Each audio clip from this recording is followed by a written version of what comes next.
Olha quem eu estou recebendo hoje aqui no Estúdio Inspiração. Seja muito bem-vindo. E hoje nós vamos conversar com o Dr. Marcos Grangeiro, médico há 25 anos, né? Cardiologista, intervencionista. Gente, eu decorei essa fala, hein? Então vai ser um prazer conversar e ele vai anunciar um projeto fantástico, né, sobre saúde do coração que vai ser feito em 2023. Seja bem-vindo, Dr. Marcos. Obrigado, Elida. Muito obrigado pelas suas palavras, por ser recebido aqui no Estúdio Inspiração, nesse podcast Inspiração. Tem tudo a ver com o projeto, tá? Tem tudo a ver, né? Vai ser um projeto para inspirar muita gente, É né? isso. E vai tratar, eu acho que, de uma coisa que está muito em alta, né? Saúde. Saúde é pilar máximo de Eu acho, sobrevivência de vida. eu acho que saúde está sempre em alta, É.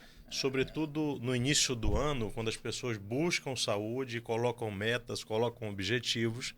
E a gente quer também inspirar as pessoas a cumprir essas metas ao longo do ano e ao longo da vida, né? Porque não basta apenas você colocar metas em janeiro e desistir delas em fevereiro e março, né?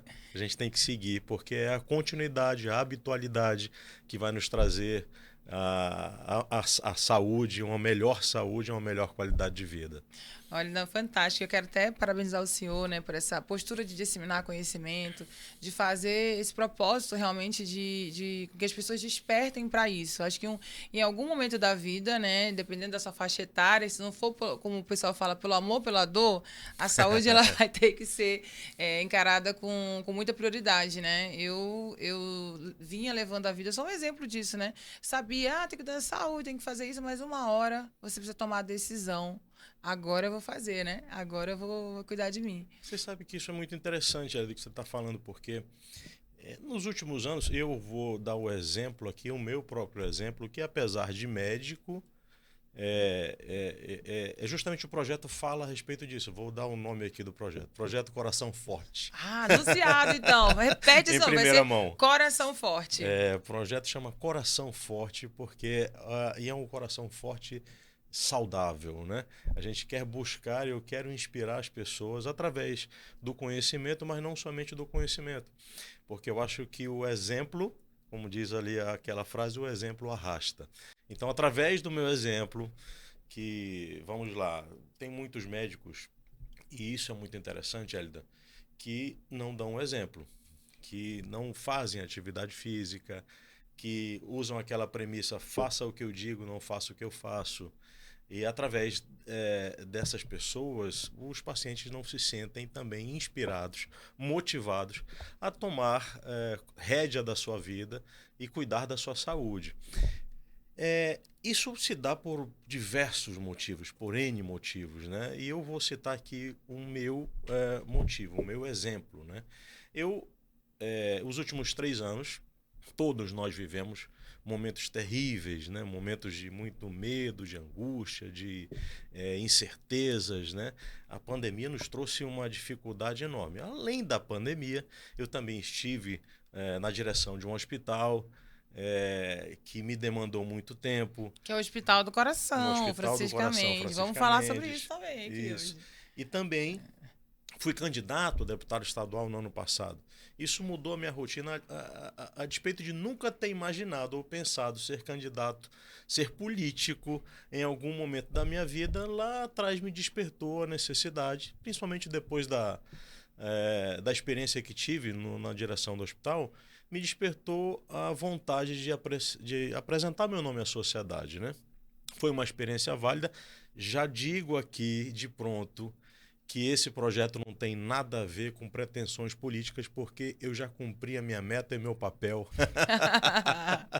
Já apresentei o nome à sociedade e pode ter certeza que essa foi a única vez. Não virei mais candidato a coisa nenhuma, não almejo Olha. cargo público, para que fique bem claro Aham. que esse não é o intuito, o motivo desse projeto. Meu projeto, de fato, aqui no Estúdio Inspiração, é inspirar através do exemplo.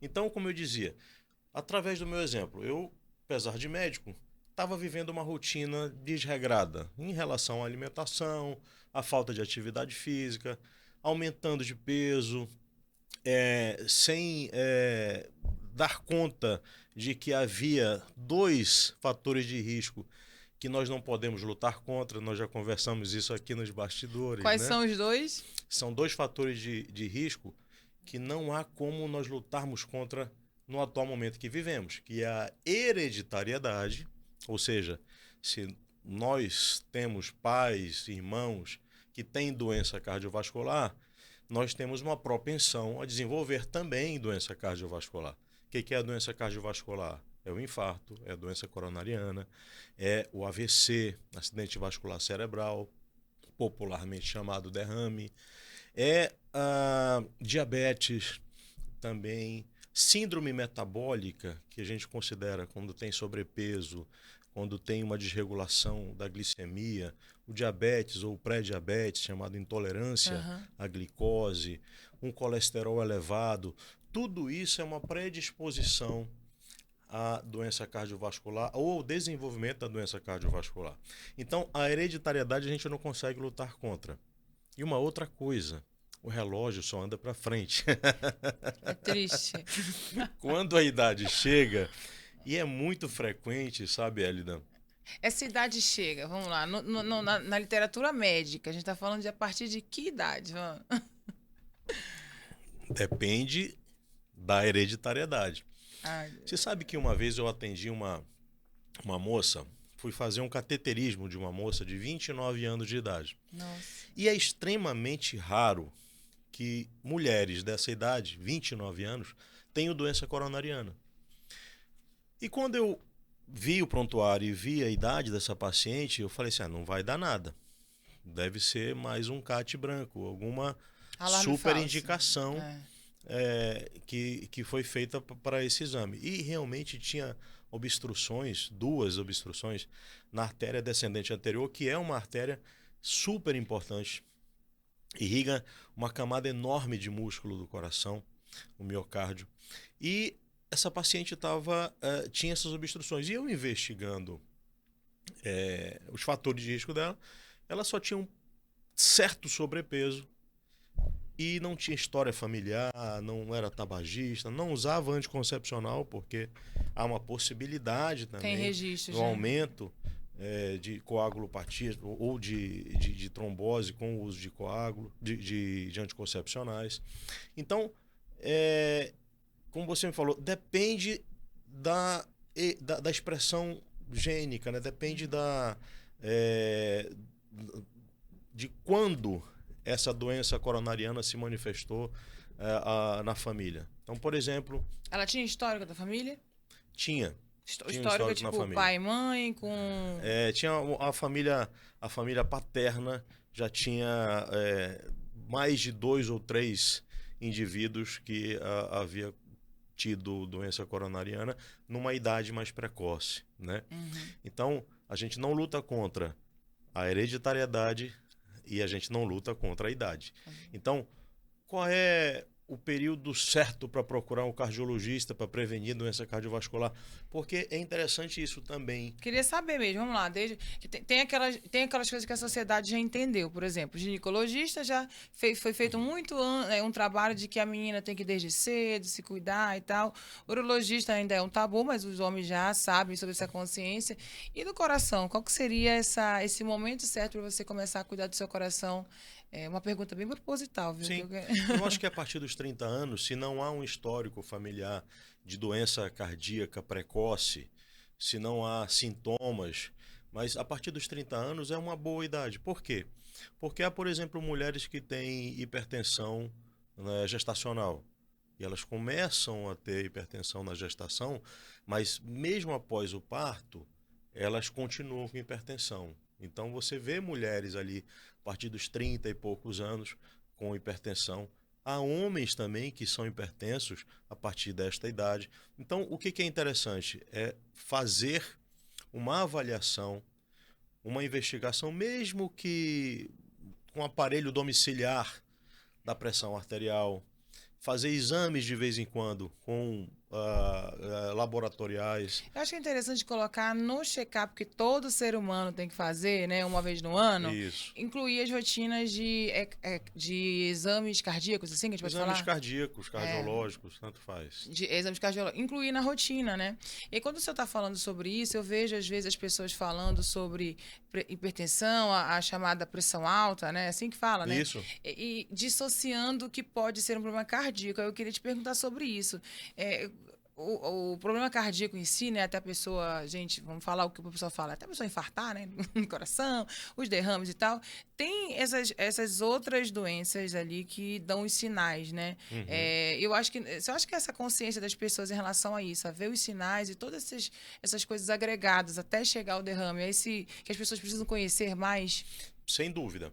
Olha só, é muito frequente jovens, quando tem um pico pressórico, quando tem uma elevação da pressão arterial, e ali foi medida a pressão e ele viu, ele, geralmente, qual é a primeira análise que ele faz? Isso aqui é porque eu comi muito sal, esse final de semana eu exagerei no churrasco, exagerei na cerveja, eu tomei eu estou passando por uma crise emocional. Então ele vai achando justificativas para sua pressão estar daquele jeito. Ele vai tentando. Isso nada mais é que a gente chama na medicina de fase da negação. Ele nega a doença. E o que eu sempre digo a esses pacientes é o seguinte: e eu tenho muitos pacientes jovens de 40 anos, de 35, de 45 anos, são jovens. Isso lá atrás já foi considerado idoso, mas são jovens. Feliz gente 39, hein? São jovens que têm uma vida inteira pela frente e devem entender que se eles tomam uma atitude de cuidar, de entender que eles estão doentes, que há alguma coisa em desordem, que precisa ser organizada, não necessariamente ele vai precisar, eu não tomo remédio porque eu vou ficar dependente de remédio. Eu já ouvi muito isso. Eu falei assim, não, talvez você fique dependente se você continuar tendo pressão alta e não cuidando. Aí, se você não tomar um remédio aqui, e às vezes nem precisa de remédio, tá? Porque há um tripé no tratamento da hipertensão arterial. Talvez nem precise de remédio. Mas se você não tomar um remedinho aqui, você lá na frente vai precisar 10. de tomar 4, 5 para tratar a sua insuficiência cardíaca. Que a insuficiência cardíaca é o que acontece com o coração. A maioria dos casos de insuficiência cardíaca, de dilatação do coração, são devido a uma pressão alta que foi desprezada, que foi negligenciada, que não foi tratada corretamente, e isso foi dilatando o coração, foi crescendo, hipertrofiando no primeiro momento, e depois ele vai fazendo uma hipertrofia excêntrica, ele vai crescendo, vai dilatando, não tendo mais como compensar e lutar contra aquela pressão cada vez mais alta, né? Nossa, quando eu vejo Ezequias, doutor Grangeiro falando, eu volto lá quando tinha 20 anos, que eu era repórter. 1 milhão de perguntas aqui. Para querer esclarecer, né?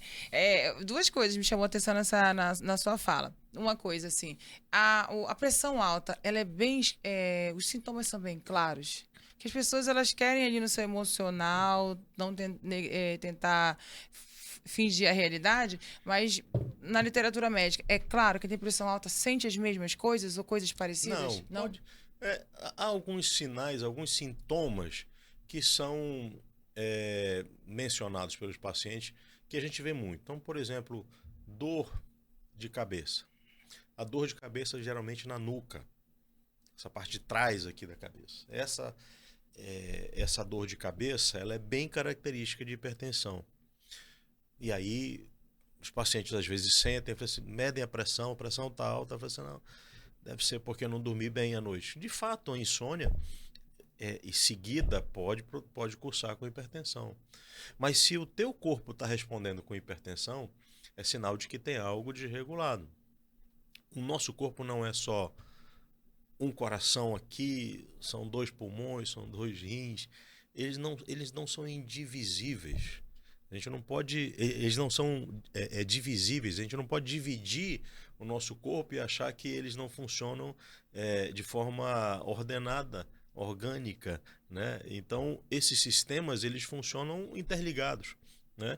Então, uma doença do coração pode afetar os rins e vice-versa, pode afetar os pulmões. Uma doença do coração pode afetar o cérebro, né? Então tem Então, que se estudar da onde que está o originando sistema tudo. neuroendócrino pode afetar a pressão arterial, o sistema cardiovascular, né? Então, a gente precisa fazer uma análise. Em relação à pergunta que você me fez, os sintomas são bem claros, são específicos. Tem sintomas que, por exemplo, a cefaleia é uma das mais frequentes que a gente costuma falar. Tem um formigamento, né? Tem uma dor ocular, geralmente aquela dor retroocular, atrás assim do olho você percebe. A Pode ser pressão no sinal, olho, né? pode ser sinal de hipertensão, né? Então, formigamento na mão, às vezes no ombro. Tem sinais, tem sintomas que podem. Na verdade, sinal é quando você consegue aferir. Por É exemplo, medir a pressão. quando você mede a pressão ali, aquele é um sinal. Sintoma é aquilo que o paciente refere. Você não consegue aferir uma dor de cabeça, né? Então, esse é um sintoma.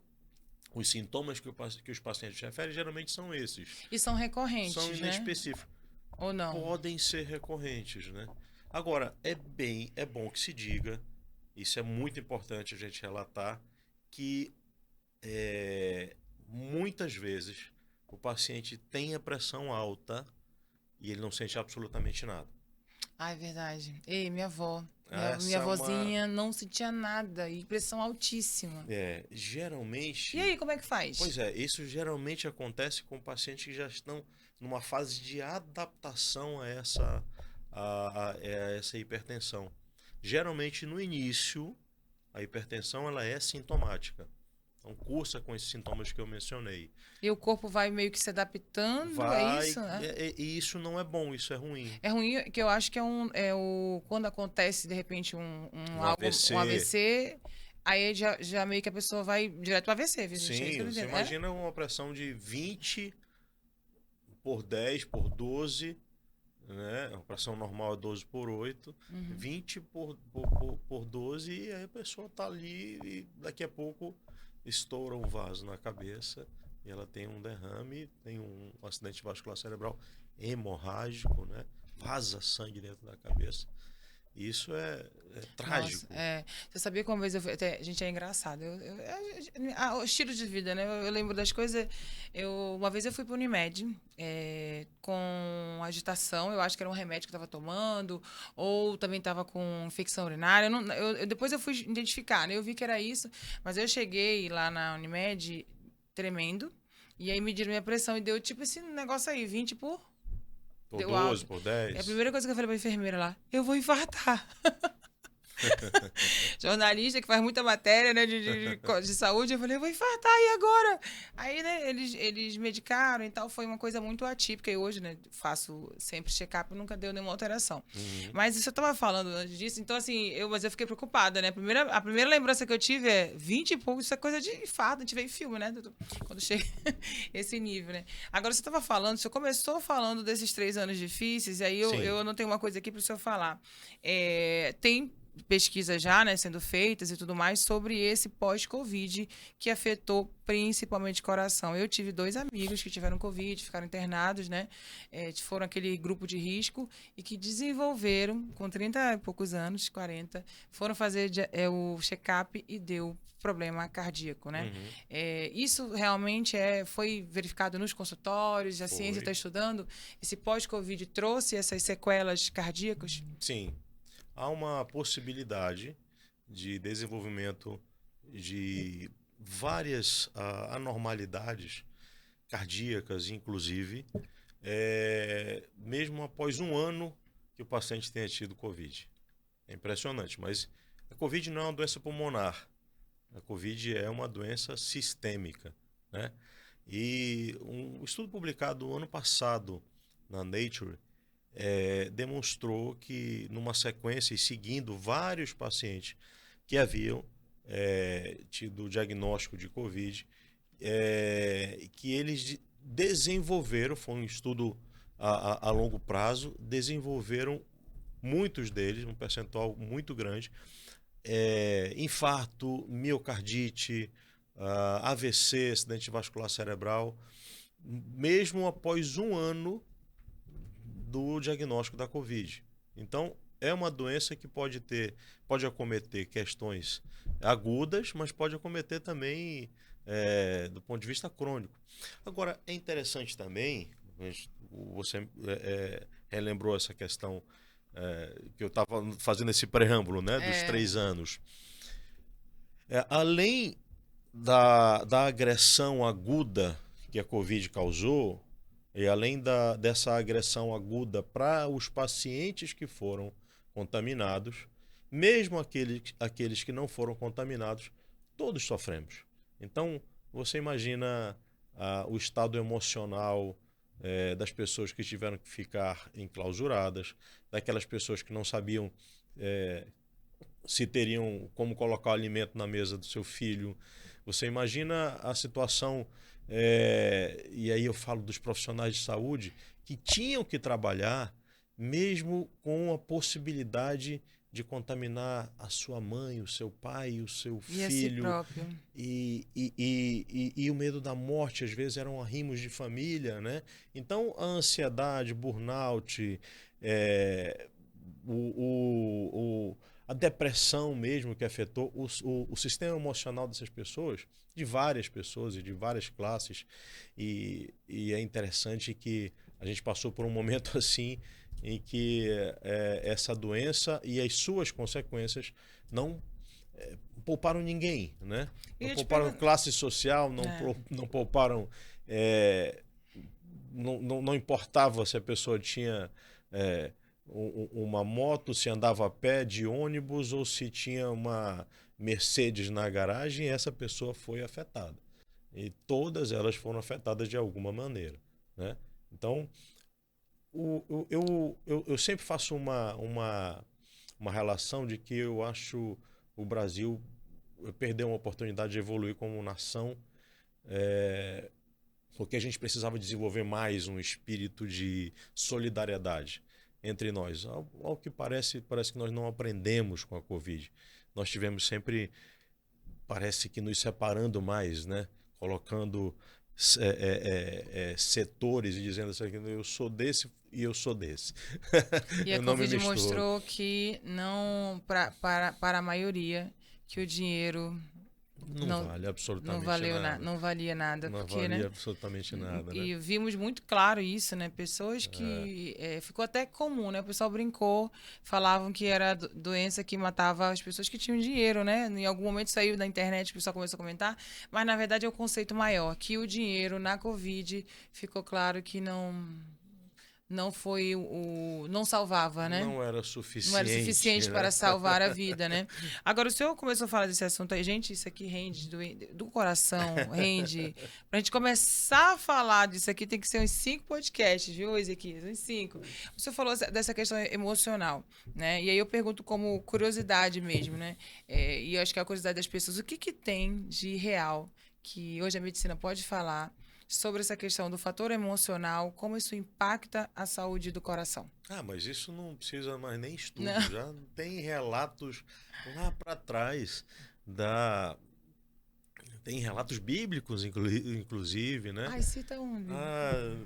Quando o apóstolo Paulo diz, deixa eu lembrar aqui o texto, não fiqueis ansiosos por coisa alguma. Não sei se esse texto é do apóstolo Paulo, mas posso até buscar aqui. Ezequias. Não estejais ansiosos por coisa alguma, mas antes as vossas súplicas estejam... eu não lembro o texto exatamente, mas eu vou já... Vamos procurar aqui, que a gente vai falar. Aqui, ó. João 10, 26, é isso? Cadê? No Evangelho, não é isso? Então foi Jesus, que são palavras de Jesus, não é isso? procura Ezequias. Eu falo Ezequias, que eu já falei pro senhor, né? Que Ezequias, filho de pastor. Cadê? Filipenses também. Aqui, né? ó, Filipenses 4:6. Não andeis ansiosos por coisa alguma. A carta aos Mas em Filipenses. tudo, pela oração e súplicas e coração de graças, apresente seus pedidos a Deus. Mas muito antes disso já há relatos, né, em relação à questão da ansiedade, né? Deixa eu ver como é que é esse processo. Vamos lá. Psicossomatização, o nome disso. É. Vamos lá. Uma coisa prática pra gente Do entender. ponto de vista prático. Isso. Psicossomatização é psique, que é gerado assim na nossa mente, e soma é a palavra grega que significa corpo, né? Então, significa que psicossomatização é algo que você tem, está sentindo e percebendo no seu corpo, que foi gerado pelas por questões emocionais. E isso pode gerar, por exemplo, uma hipertensão arterial. E a hipertensão, por sua vez, pode gerar doença cardíaca, doença coronariana. Então, se a pessoa tiver uma bala emocional muito forte, ela pode desenvolver hipertensão, que futuramente é uma doença cardíaca. Sim. Há um relato, por exemplo, na literatura, e é muito interessante, porque isso se chama síndrome de Takotsubo. Takotsubo. Acabei de ver aqui, ó. Eu achei um artigo aqui do professor da Escola Baiana de Medicina, coordenador de ambulatório de insuficiência cardíaca, Joel Alves. Emoções e suas consequências cardiológicas. Síndrome de Takotsubo. Takotsubo é uma armadilha para pescar polvo. E essa armadilha tem uma conformação muito interessante, que é justamente a conformação que o ventrículo esquerdo adota quando ele sofre essa síndrome. Geralmente ela é mais frequente em mulheres, e geralmente ela é causada... Acabei de ver o que é.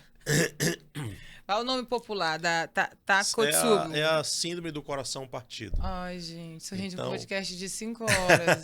Então é aquela, por exemplo, causada por uma emoção forte. Essa emoção forte pode gerar um aumento das catecolaminas e isso gerar um impacto nas artérias coronárias. Quando a gente vai fazer o cateterismo no paciente que sofreu um infarto, tem ali elevação enzimática, tem alteração do eletrocardiograma, só que nas artérias coronárias não tem obstrução qualquer. As artérias coronárias são limpas, né?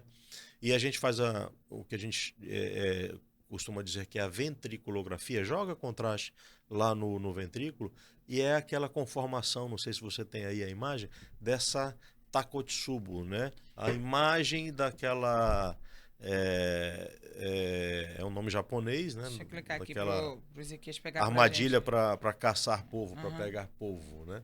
Aqui, eu vou te passar aqui no WhatsApp. Agora esse é um assunto que é muito curioso. Vamos lá. Você pode citar um caso, assim, de repente, que o senhor já atendeu? Quando a gente fala coração partido, é o nome do que a gente está falando, né? Alguém que teve uma decepção emocional, com certeza, para mim, uma amorosa, de relacionamento, né? Não é só relacionamentos, assim, de homem, mulher, mulher, homem, relacionamento de casais, né? De modo geral, né? Os casais. É isso mesmo, assim? Aí você já atendeu algum caso que o senhor possa compartilhar com a gente?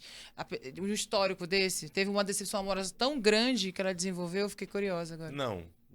Assim, mas é uma síndrome a comum. gente fala só coração partido, que é por conta de uma alteração, digamos, emocional, de um abalo emocional. Mas esse abalo emocional ele pode vir de qualquer circunstância, né? Inclusive... Acho mais comum essa decepção amorosa, hein? Uma decepção amorosa. Inclusive uma decepção amorosa. Então, Zequias, te mandei aí o... tu pode colocar aí, Zequias, pra gente colocar aqui o síndrome de... Deixa eu gravar o nome. Takotsubo. Takotsubo. Tem muito... Te mandei o link. Temudo.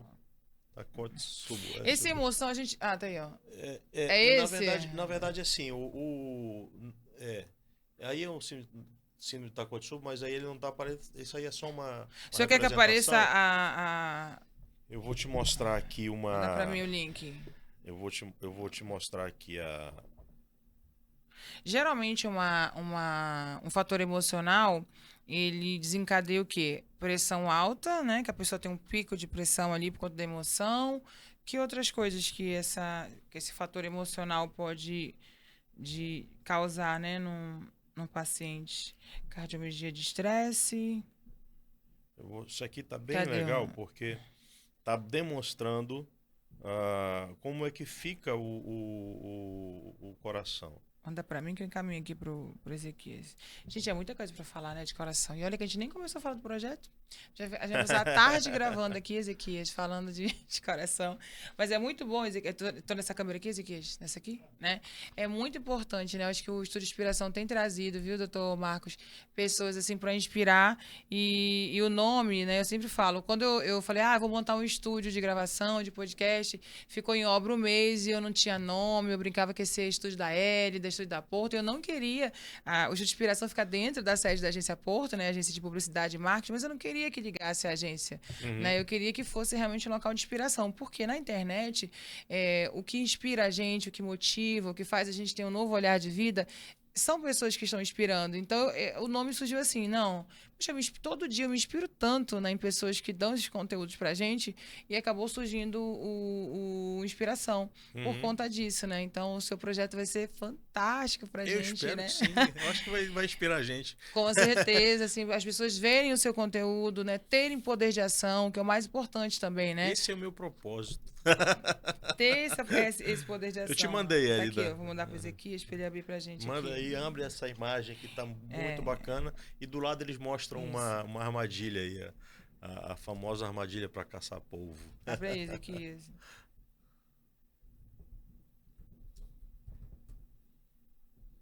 E o importante também, a gente tem alguns médicos que já estão gravando com a gente aqui, profissionais de saúde, né? E a gente faz projetos de marketing aqui, sabe que o médico tem a legislação, né? Esse é da direita, Ezequias. Esse ali que tá com o vaso. Não, aquele lá da ponta, é esse daí. Os profissionais de saúde, né? Eles têm as vedações de repente, de publicidade médica que tem que seguir, né? Eu tenho falado sobre muito. A principal estratégia do médico profissional de saúde é dar conhecimento, informação. Gerar conhecimento, demonstrar sua autoridade, nada mais importante do que demonstrar conhecimento e compartilhar, né? Isso, é a melhor plataforma de marketing. Eu dizer que o conhecimento só é bom quando ele é compartilhado, né? Quando a gente compartilha conhecimento, você tem uma... É aquela imagem, Ezequias. Qual, Ezequias? Essa daí, ó. Coloca aqui pra gente. Síndrome de coração partido. Essa imagem aqui é quando a gente faz a injeção de contraste no ventrículo esquerdo. Aqui, por exemplo, é em diástole, o coração está relaxado. Aqui essa imagem está praticamente normal. Lá em sístole, era para ele fechar totalmente, praticamente tudo, né? Ele ficar somente um pouquinho. O que ele faz? Essa parte, a base, as bases fecham, mas todo o ápice ele está acinético, ele está sem movimento. A gente vê que tem uma mudança de formato. Isso, por isso que faz essa imagem como se fosse uma ampulheta, sabe? E aí é parecido com essa armadilha para caçar polvo que se chama Takotsubo, japonês. Isso é síndrome de coração partido. Gente. Exatamente. Nossa, e a gente vai, acho que a gente tem que fazer um só dedicado a essas emoções, o que o fator emocional mesmo gera na questão do fator cardíaco. Afeta o fator cardíaco, afeta o imunológico, né? A gente vê muitos casos, por exemplo, de pessoas que desenvolvem cânceres após desilusões, após perdas importantes, né? A Tânia Zambon, que é presidente da Universidade de Negócios, onde eu estudei, que é uma universidade de negócios, mas ela é focada em desenvolvimento pessoal, né? Ela ficou 10 anos, é fisioterapeuta, né, de formação, 10 anos em UTI. E lá ela fez vários estudos, né, com estudos científicos, né? E teve um que, não lembro o percentual, mas era como se fosse de 600 pacientes. Não vou ter, porque eu não lembro. Grande parte relatou histórico de um abalo emocional, ela registrou esse estudo, né? E depois de 10 anos foi o diagnóstico do câncer. Então ela fala muito sobre isso, né? Essa questão da gestão de emoção, né? Cura, que a gente precisa se curar, né? Os nossos traumas, cuidar ali do nosso emocional mesmo, para que a gente realmente, como isso impacta na saúde. E eu confesso que eu me surpreendi, né? Porque a gente fala muitas vezes empiricamente que faz mal e tal.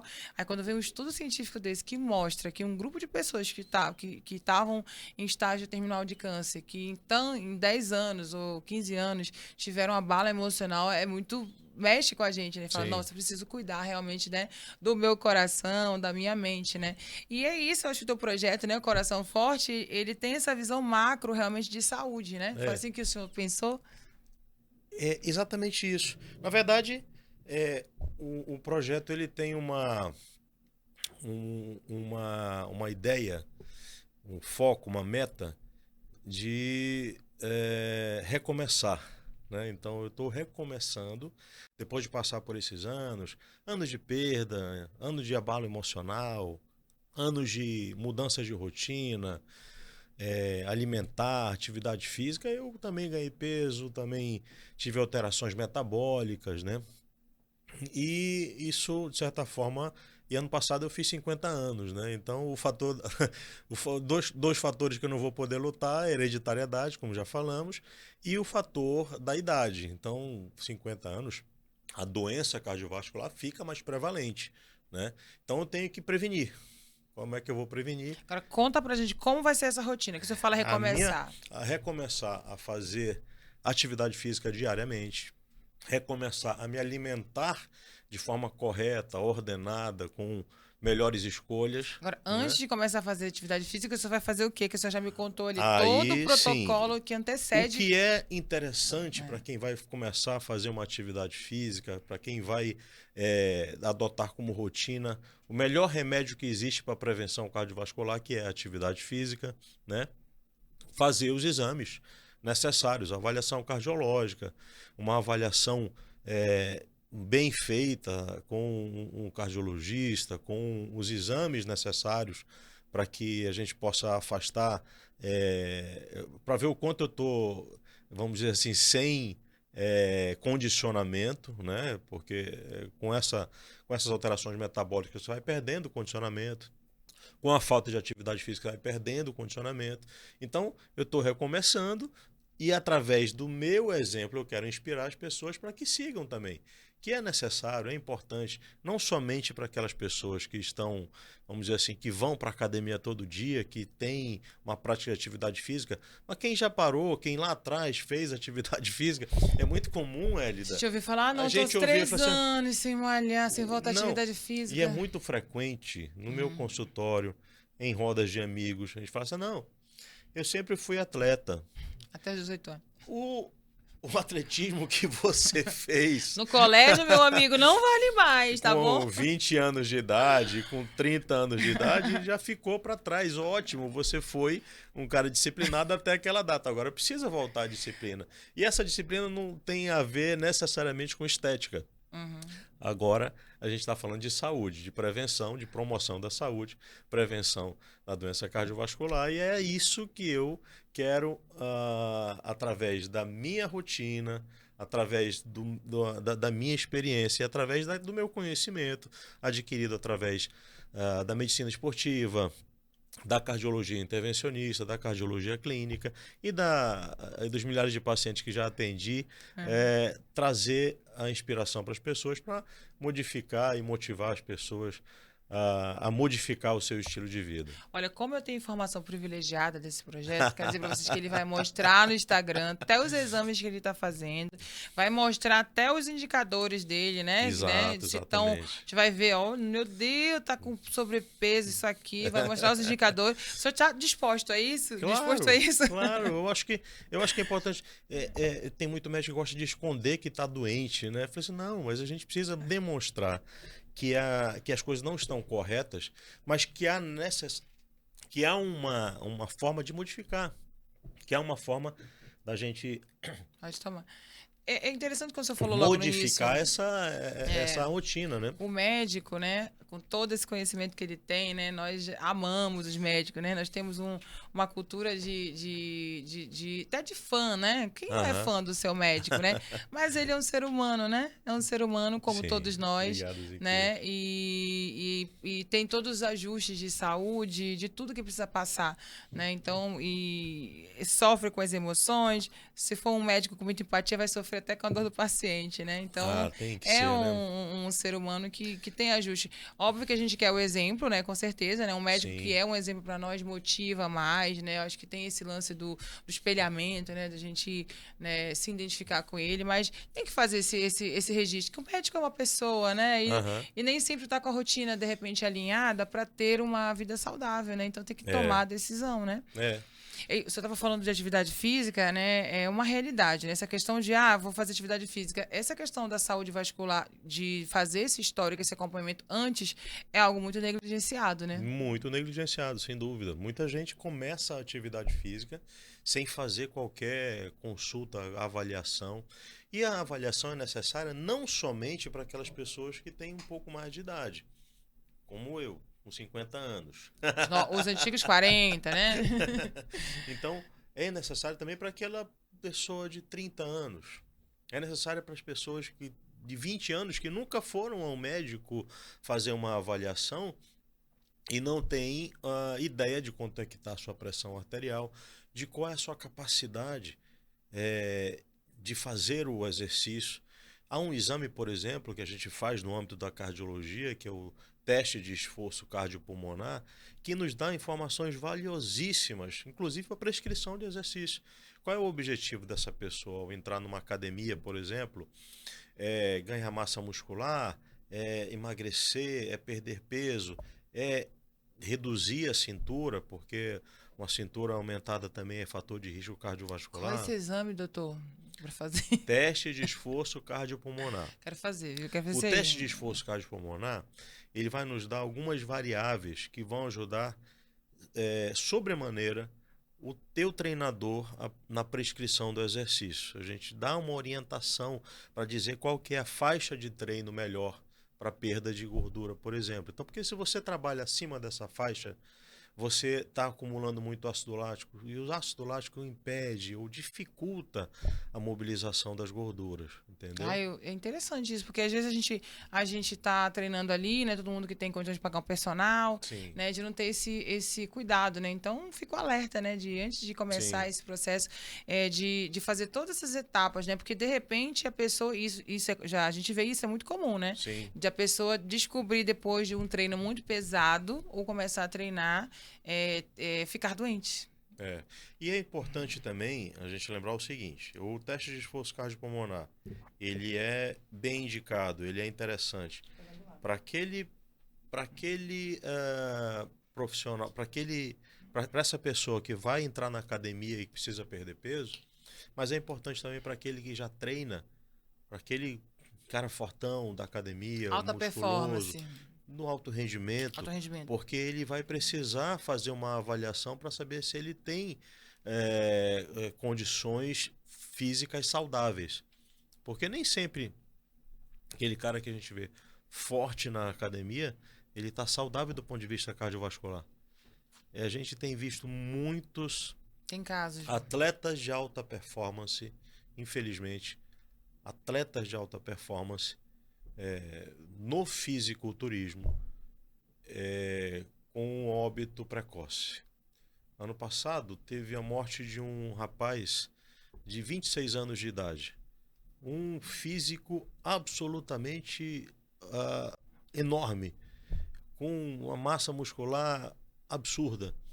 O abuso do uso dos esteroides anabólicos de forma exagerada levou aquele rapaz a uma morte súbita, uma obstrução na artéria coronária, com uma hepatomegalia, um aumento do fígado absurdo, com lesões na tireoide, com câncer na tireoide. A autópsia dele, um rapaz de 26 anos que foi encontrado, morte súbita, com uma autópsia absurdamente incrível.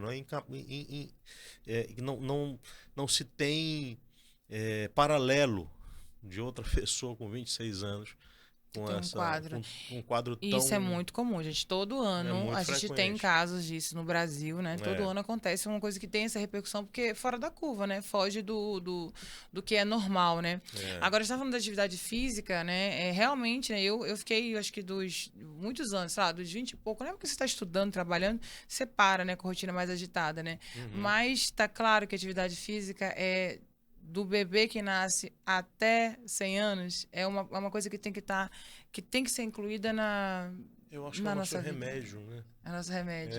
Porque a atividade física, assim, tem muita gente que chega no consultório e fala assim, eu não gosto de fazer atividade física. E é gente que não gosta, né? Mas a gente precisa tentar mostrar para essa pessoa que não gosta da atividade física o quanto isso pode ser prazeroso, né? O que o senhor fala quando a pessoa fala, olha, não gosto de fazer, resolve meu coração aí, resolve minha hipertensão. Use como remédio. Quando você tem que tomar um remédio, você não é gostoso tomar um remédio, né? Então use a atividade física como um remédio. Você não toma um remédio diariamente, então faça ali a sua atividade física diariamente como se fosse um remédio. Pode ser o momento mais sofrível do seu dia, mas faça como uma penitência. Se a Tem que pessoa não fazer. gostar, tem que ser dessa forma. E muitas vezes essa pessoa ela começa a se a gostar da atividade física. Eu tive um caso de um paciente há alguns anos atrás, muitos anos atrás, era um pastor, amigo meu, e ele chegou comigo e eu tratei um infarto, tratei ele no infarto. Ele estava obeso, estava muito gordo, e eu tratei a artéria coronária dele, ele infartou a artéria coronária direita, tratei o infarto, coloquei um stent, prescrevi, ele voltou comigo no consultório, prescrevi e sugeri a ele que fizesse uma atividade física para que ele pudesse perder peso de forma saudável, melhorasse os hábitos alimentares. E daqui a pouco ele sumiu do consultório, não retornava mais. Alguns anos depois, ou 2 anos depois, ele voltou no consultório, já um pouco mais magro e praticamente sem tomar nenhuma medicação para controle da pressão arterial. E ele só estava tomando o ácido acetil salicílico por conta do stent que ele tinha na coronária. E ele estava correndo todo dia. Todo dia. Ele falou que começou a correr, ele gostou de correr. E ele estava correndo assim praticamente todos os dias com um tênis inadequado. Eu falei assim, calma, pastor, não é assim. Primeiro, o senhor precisa... a gente precisa fazer uma periodização. O senhor precisa ter uma orientação de um profissional de educação física, sobretudo de pessoas que entendem De corrida. da corrida, Uhum. mas é super importante que o senhor faça também, por isso que é bom periodizar, você não pode correr todo dia, porque o senhor vai ter um impacto sobre o joelho, sobre o quadril, sobre o tornozelo. E o dele já tinha do Já coração. tinha um stent, mas assim, a sequela que ele teve foi muito pequena, então ele podia fazer essa atividade física sem medo de que o coração pudesse falhar. Os coronários estavam fluindo bem o sangue, o stent estava bom. E aí eu disse a ele, você precisa fazer outra coisa, você precisa fazer musculação. Porque na sua idade, a gente precisa lutar contra uma coisa chamada sarcopenia, que é a perda de massa muscular, a partir dos 40 anos se torna mais intensa, e a gente vai perdendo massa muscular. Então, você precisa. E com a corrida, você vai perder peso, mas vai perder também muito músculo, porque tem músculo ali que o nosso organismo fala assim: não estou precisando desse músculo aqui, é muito peso que eu estou carregando, então eu não vou ficar carregando esse músculo aqui à toa. E você vai perder massa muscular. Vai intensificar um pouquinho isso daí. Claro que mantém a atividade física, mesmo a corrida mantém muito da massa muscular, mas é a massa muscular que você usa para a corrida. Tem cadeias musculares que você não usa e você vai perdendo, né? Então, para hipertrofia muscular, para condicionamento muscular, a musculação é excelente. Vamos falar muito, né, nesse projeto de Vamos, musculação, nesse né? projeto a gente vai falar É sobre isso. fundamental mesmo, né? Várias coisas, né? E também, vamos lá, estética. Não tem pra onde fugir. Não tem pra fugir. A musculação que deixa o corpo bonito, torneado. E o fator, isso vai pra velhice, né? Já estava Sim, comentando, né? O que acontece com... Qual é a principal causa de idosos quando caem, né? quebra a cabeça do fêmur, né? Porque quando esses idosos caem, primeiro, isso é a consequência de vários fatores, né? O paciente idoso ele tem lentificado uma resposta do sistema nervoso autônomo. A gente precisa, quando a gente está deitado, a gente precisa de uma pressão arterial. Quando a gente senta é outra. Quando a gente fica em pé, quando a gente anda, quando a gente corre. Cada postura dessa, a gente precisa de uma pressão arterial diferente. E quem determina essa pressão arterial, a frequência cardíaca, são os barorreceptores, receptores de pressão, alguns deles que estão aqui nas artérias carótidas, no bulbo carotídeo. Aqui nessa região? Isso. Isso é quase que automático. A gente adota essas novas posturas quando a gente é jovem, esse feedback é quase que automático. A gente vai aumentando. No paciente idoso, essa é uma resposta mais lentificada. Por isso que quando o paciente idoso, a gente chama isso de desautonomia, o paciente idoso ele levanta, ele vai ter uma tontura, porque a frequência cardíaca e a pressão arterial ainda não adaptou para aquela nova postura. E é por isso que é importante o paciente idoso levantar devagar, se sustentar e logo depois começar a fazer dar os seus primeiros passos, né? Então, quando esse paciente ele tem essa desautonomia, ele cai da própria altura, ele vai fraturar a cabeça do fêmur, porque ele já não tem mais músculo ali, né? Ele já perdeu com a sarcopenia. Com o tempo, né? Isso. Vai bater o osso praticamente no chão. E aí você vai ver o E histórico você já vai ter esse paciente também com uma perda mineral, né? Você vai ter uma osteopenia, né? Você vai ter uma perda de cálcio, uma desmineralização desse osso. E é isso que vai produzir essa fratura. Uma cascata de eventos que produziu, né? Isso daí. Eu sou um exemplo. Eu sempre treino. Eu sou igual os seus pacientes, viu? Fiz esporte até o ginásio, né? Fiquei um tempo sem treinar. Aí tem uns 4 anos eu tive primeiro um problema de coluna. Eu comecei a sentir a coluna, ficava treinando sozinha, errada. E comecei o acompanhamento. Aí ainda demorei para fazer um tratamento. Eu fiz em 2020 o primeiro tratamento de coluna e foi muito claro, você não pode parar de treinar. Mesmo sabendo que não podia parar de treinar, fazer exercício e musculação, porque musculatura, né? O músculo sustenta a coluna, né? Sim. Eu parei no ano passado por conta de estar estudando em São Paulo, não consegui, não tinha energia, não queria. E foi o meu pior ano de vida para coluna. Meu pior ano. Eu senti dores de coluna todos os dias, viciada em remédio, mas quando foi no final do ano, os remédios não faziam mais efeito. Nem aqueles que não faziam mais efeito. Né? E aí voltei a fazer físio, né? E aí, janeiro de 2023, meu plano é ficar sem dor, né? Eu tô igual zero acidente, né? Aí eu tinha dores de coluna todos os dias, continuo fazendo fisioterapia, 1 ou 2 vezes por semana, voltei a treinar, mas ao invés de passar 7 dias com dor na coluna, eu tenho um dia, geralmente, que já é meio que misturado com treino, que eu tenho. Minha qualidade de vida aumentou, parei de acordar com dor na coluna, né? Então, assim, não tem por onde fugir, né? Atividade física é o que... É o nosso remédio. Nosso remédio, né? Agora, aí vamos fazer um checklist rápido aqui, ó. Eu achei um artigo aqui que eu achei legal, mas você pode acrescentar mais. Pois não. Que você deve fazer, tem que fazer na sua vida para você ter um coração forte e saudável. Vamos lá. Praticar exercício físico. Número 1. Reduzir o consumo de sal. Sim. Cadê? Preferir o consumo de gorduras boas. Certo. Né? Controlar o peso. Ok. Cadê? Reduzir o estresse. Isso aqui dá um título de cada podcast. Fazer acompanhamento médico, né? Então, são 6 coisas assim. Você quer acrescentar mais alguma? Não, eu acho que as escolhas que você faz, e todas elas que estão aí são muito interessantes, é, são muito importantes, né? Agora, ser feliz, né? Ser feliz faz bem ao coração, sorrir, ter boas relações, ter bons relacionamentos, né? É muito difícil uma pessoa ser feliz ou ter uma vida saudável quando ela está numa relação tóxica ou quando ela sofre bullying ou quando ela tem alguma condição que traz problemas a ela, né? Então acho que a gente tem que buscar o caminho da felicidade, da alegria, do bem-estar. E isso tem tanta coisa envolvida nisso daí, a questão da meditação, por Sim. exemplo, né? E É a questão de estar e guardar um tempo para o ócio. O ócio é muito importante.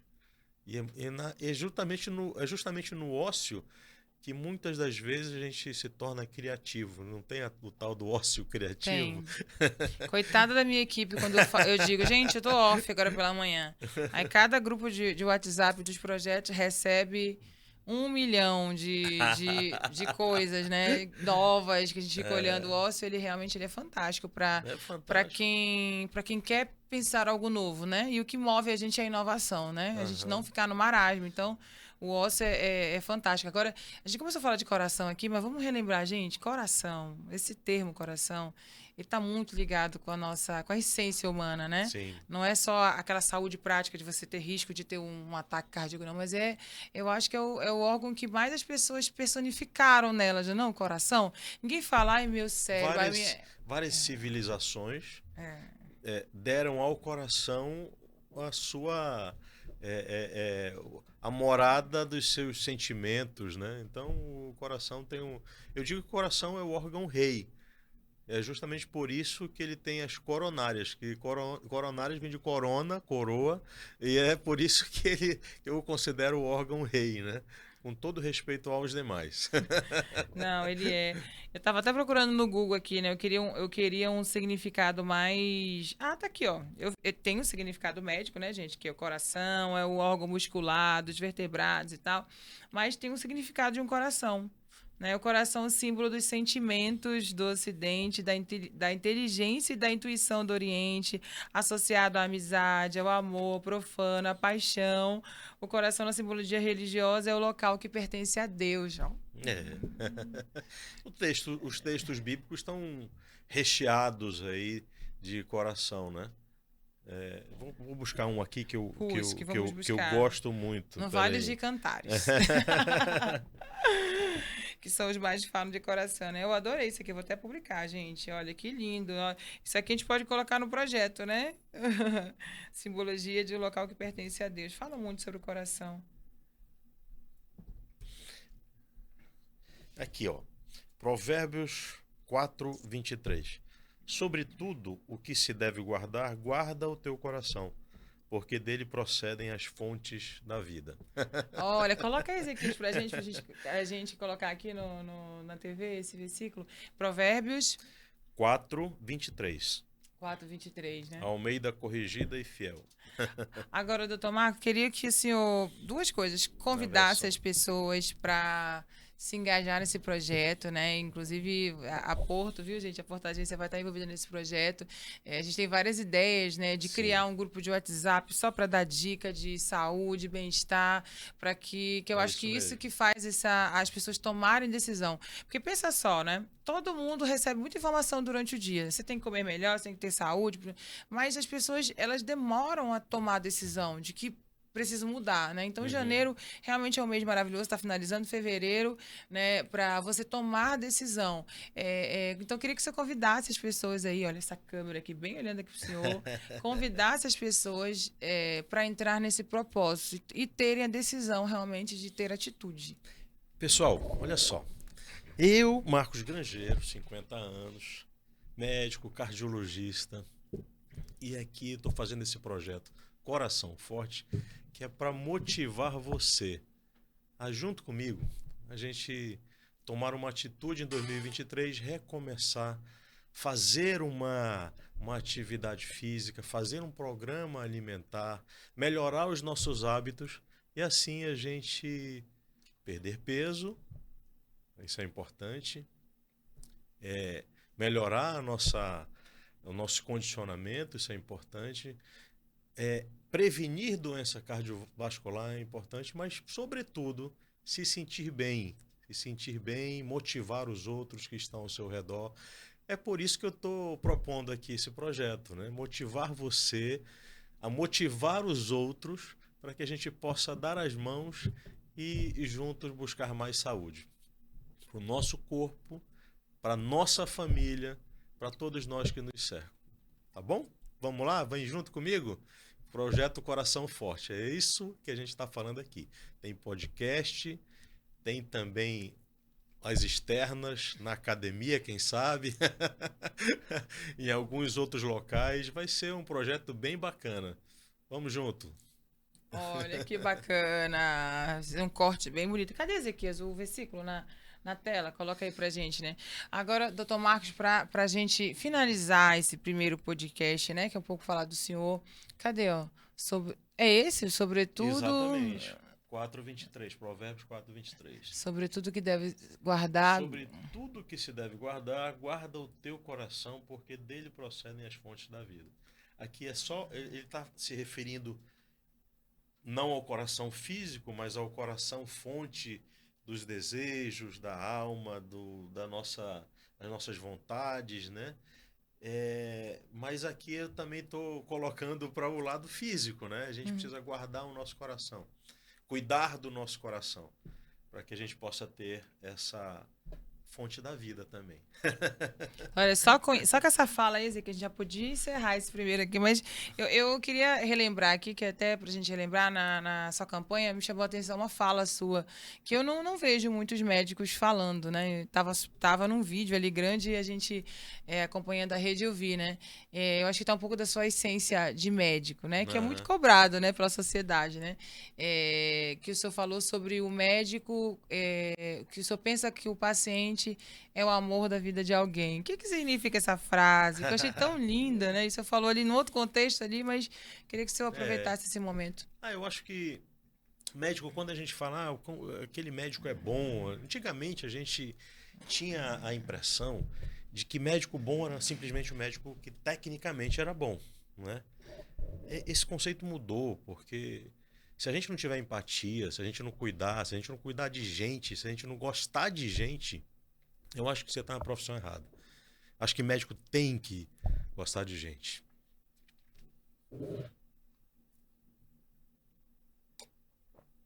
E eu sempre acho e penso que quando, por exemplo, no Franciscamente, a gente passou por aquela situação.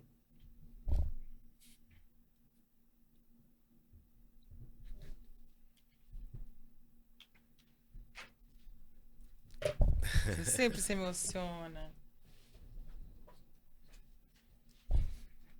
Eu acho que quando o senhor falou essa frase, acho que o senhor estava se referindo realmente ao Franciscamente, né, gente? Que é um hospital do coração, né? É um hospital que tem um fator de tensão muito grande, né? As pessoas que chegam ali já chegam, né, com uma necessidade de urgência, né?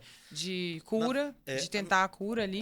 Naquela situação, a gente percebe. Olha, veja como é que é a situação. Você imagina você ter um familiar seu internado numa UTI e não ter como visitar seu familiar, né? Seu familiar está ali entubado e você não ter a possibilidade de vê-lo, às vezes nem se despedir dele, porque muitas vezes aconteceu isso, né? E as pessoas estão atendendo aquela pessoa, e a gente teve e bolou uma estratégia que isso, na verdade, a gente estava copiando uma UTI, uma UTI humanizada. E o que a gente fez foi o seguinte: colocar ali um prontuário social, não lembro o nome que a gente deu agora, mas um prontuário afetivo, onde a gente colocava o nome, não somente o nome do paciente ali no seu leito, mas a gente colocava ali qual era a religião que ele tinha, qual era a música que ele gostava, quais eram os filhos e as pessoas que estavam aguardando ele lá fora. E a gente sabe que muitas vezes essas pessoas não tinham o seu nível de consciência totalmente abolido, né? Ainda que elas estivessem sedadas e estavam entubadas e sedadas, mas o nível de consciência ele é muito cíclico, né? Então Ele não perde a consciência. totalmente, talvez não. Em momentos, talvez até eles pudessem ouvir, né? Então, a ideia foi a gente dar um pouco de empatia e a gente instruía que aquelas pessoas, o técnico, o fisioterapeuta, o nutricionista, todas as pessoas que pudessem atender aqueles pacientes, que eles pudessem interagir de uma forma mais humanizada com aquele paciente, não somente de uma forma mecânica e técnica, mas de uma forma humanizada. Por isso que eu digo que o médico ele não pode ser só bom tecnicamente, ele tem que ter empatia.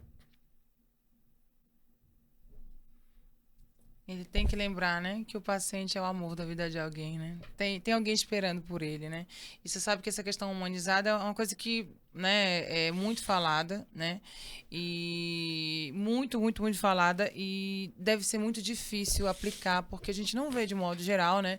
Apesar dos trabalhos que já existem, que fazem, a gente não consegue ver na prática. Por milhares de situações, inclusive pelo clima tensor da própria pessoa que está ali, né? Num clima tenso, um clima de morte, muitas vezes, e não consegue aplicar, né? Com essa jeito mais humanizado como precisa, né? A gente tem que lembrar da situação do profissional de saúde, do clima tensor que ele vive, como ser humano, a conjuntura ali, né, de um hospital, de uma UTI, né? Mas isso eu acho que é um desafio, né, para os próximos anos, né? Dizem que eu já vi muitos especialistas de desenvolvimento pessoal falando que a próxima pandemia pode ser mental. Sim, Né? Mental, sim. porque a gente veio da pandemia Acho que a gente já está vivendo isso. Está vivendo, né? Né? Eu vi a doutora Tanisa falando sobre isso, a pandemia mental. Então, eu acho que vai ser um campo de aplicação agora, né? Inclusive, é um dos projetos que eu devo me dedicar nos próximos 2 anos, fazer com que duas coisas, abrir a consciência das pessoas que precisam atender de forma humanizada, porque primeiro você tem que conscientizar ela que ela precisa tratar o paciente como se fosse a mãe, como se fosse o pai. Isso. Então, isso tem que estar aqui. O amor de alguém. O amor de alguém, exatamente. Inclusive, o seu amor, imagina, como se o irmão, a mãe, a pessoa mais querida dele estivesse ali, Isso. eu tenho certeza que o tratamento que ele daria, inclusive, seria diferente. Então, exato. imagina se todo profissional de saúde pensasse assim, né? Poderia ser minha mãe, meu pai. E aí, duas coisas: abrir a consciência, treinar é importante. Eu acho que precisa ter alguns treinamentos específicos para isso e começar a construção de uma mudança cultural, né? Que a gente tem Isso aqui no Amazonas, em Manaus. E é um processo longo, né? Projetos como esse, que fazem sucesso, né? Que são cases de sucesso no Brasil, são projetos que foram construídos ali pelo menos uns 10 anos. Você não vê um projeto desse, né, que chega a um nível de ser case de sucesso, aquele atendimento humanizado, feliz, com problemas, com certeza, né? Que saúde pública não é fácil, mas é um projeto a longo prazo mesmo, de 5 a 10 anos, né? Então, aqui em Manaus, eu nem te contei isso, né? Não. Faz parte do nosso campo de atuação, porque que ninguém quer, né? Se você reparar, não tem iniciativas como essa, né? Então, as pessoas que estão, né, ao meu redor, a gente viu isso, eu também passei a gostar muito disso, né? Porque eu tenho pais, eu tenho os 2 pais, né? Que têm oportunidade de ter plano de saúde, mas nem nos planos de saúde, nos hospitais privados, a gente recebe isso, né? Já chega do atendimento, né? Eu, às vezes, que procuro um pronto-socorro, você imagina, né? Como a gente é recebido, né? A pessoa olha para mim e fala, sua carteirinha. É isso que a gente é recebido. A vulnerabilidade nossa, né? Quando a gente chega para ir numa unidade de saúde. A nossa vulnerabilidade emocional é muito grande. E o que a gente quer realmente, né, é ter esse acolhimento. Nós que somos fortes, né, mais jovens, desenvolvidos, tudo bem. Mas imagina, né, aquela pessoa mais simples, nossos pais que não se comunicam tão bem como a gente. Né? Então, assim, é uma agressão emocional muito forte. Né? Eu acho que E é importante também, Hélida, a gente entender o contexto em que nós vivemos, né? Muitas vezes o paciente que a gente atende, ele não tem, muitas vezes, a maioria das vezes, ele não teve a cultura, o saber. Então a gente tem que tratar e entender que as informações que a gente precisa passar para ele tem que estar num nível de inteligência, de inteligibilidade. Essa pessoa precisa entender o que a gente está passando para ela. Quando a gente faz uma prescrição, a gente não pode fazer uma prescrição com um garrancho. Letra de médico. Que esse negócio de letra de médico. Eu falo assim, a gente tem que. Uma vez uma pessoa me perguntou: o médico precisa escrever garrancho mesmo, Marcos? Aí eu falei assim: rapaz, não, pelo contrário. Ele tem que escrever numa letra inteligível. Porque se ele fizer o contrário, ele está infringindo o código de ética médica. O código de ética médica, que a gente tem que apresentar uma receita que o paciente entenda, que ele precisa saber que ele veja a receita e saiba que horas ele tem que tomar um remédio, quantas vezes ele tem que tomar um remédio, qual é a miligramagem desse remédio. Não é uma coisa que o médico escreve para o farmacêutico que tem que decifrar. É um absurdo a gente estar vivendo ainda esses dias, né? Tem, já aconteceu com receita de o farmacêutico não entender. Né? E hoje em dia tem tanta tecnologia para ajudar, né? Já a receita que vem digitada e o médico só assina. Exato. Né? Eu faço um protocolo, por exemplo, com o médico de São Paulo, que ele manda a receita via Sedex para mim, 48 horas. É maravilhoso, chega aqui. Tem muitas facilidades mesmo, né? Olha, vamos encerrar. Olha, era pra gente gravar 1 hora, já estamos quase 2 horas falando aqui. Vai tudo pro YouTube, viu?